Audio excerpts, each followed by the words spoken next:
Ninakusalimu kwa jina lipitalo majina yote. Hili sio jina la mtu awaye yote, bali ni jina la Bwana wetu Yesu Kristo.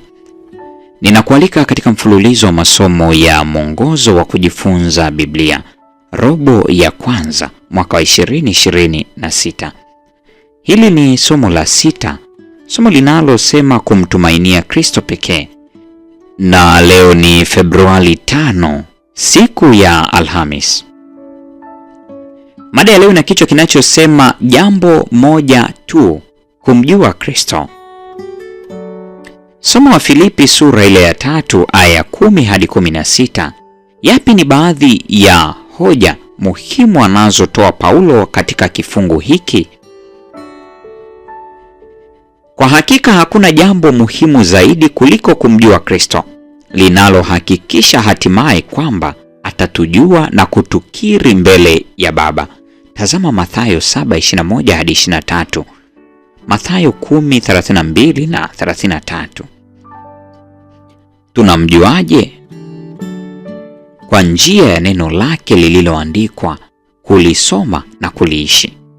Hatuwezi kumjua uso kwa uso kama wanafunzi walivyomjua, lakini cha kupendeza, licha ya ujuzi huo, bado walishindwa kuelewa maneno yake, ikisisitiza hitaji letu la Roho Mtakatifu ili atuongoze. Tazama Yohana Mtakatifu sura ile ya 16 ya 13. Kadiri tunavyomjua zaidi, ndivyo tunavyomkaribia zaidi, kwa sababu tunapata uzoefu wa uweza wa kufufuka kwake. Wafilipi sura ile ya 3 aya 10, unaotuinua kufikia upya wa uzima. Warumi sura ile ya 6 aya 4. Njia nyingine tunayomkaribia Yesu ni kupitia ushirika wa mateso yake. Wafilipi 3 aya 10.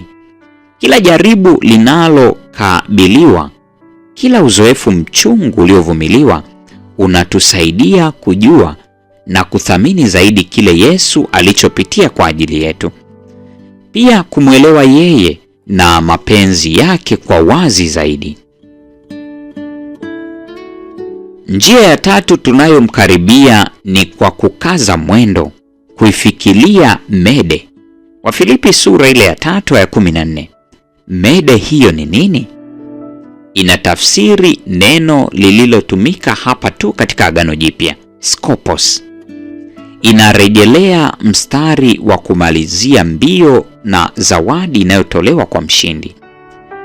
Paulo anaiita thawabu ya mwito mkuu wa Mungu katika Kristo Yesu. Wafilipi sura ile ya 3 ya 14. Kama vile Kristo kwa njia ya kifo na ufufuo wake alivyopaa mbinguni, Mungu anatualika kupokea thawabu ile ile ya mbinguni, uzima wa milele.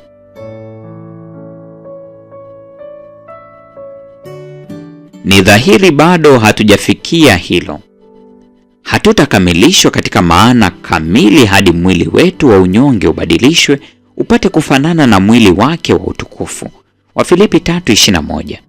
Lakini kwa kumjua na kualika kuwepo kwake katika maisha yetu kila siku, tunakaza mwendo kuifikia mede ya kuwa kama Yesu kwa kila namna inayowezekana sasa. Hili ndilo jambo moja ambalo Paulo alilokazia fikra pia. Kama vile kushindana katika mbio, tazama Wakorintho wa kwanza sura ile ya 9:24 hadi 27. Hatuzingatii mahali tulipokuwa au ni nani anayetufuata. Lengo letu moja ni juu ya mambo yaliyo mbele, thawabu ya mbingu inayotungojea. Taswira hapa iko wazi, mkimbiaji kukaza fikra kabisa katika lengo, akikaza kila msuli na kuinamia mbele ili kufikia mstari wa kumalizia. Kwa nini katika kutembea kwako na Bwana ni muhimu sana kutoendelea kutazama nyuma, angalau nyuma katika dhambi na kushindwa kwako, lakini badala yake kutazama mbele kwa kile ulichoahidiwa sasa hivi katika Kristo? Hii ni Februari 5, siku ya Alhamisi, mada ikisema jambo moja tu, kumjua Kristo. Na huo ndio mwisho wa tafakari ya mada hii siku ya leo. Neema ya Bwana wetu Yesu Kristo, pendo la Mungu na ushirika wa Roho Mtakatifu nasi sasa na hata milele. Amina.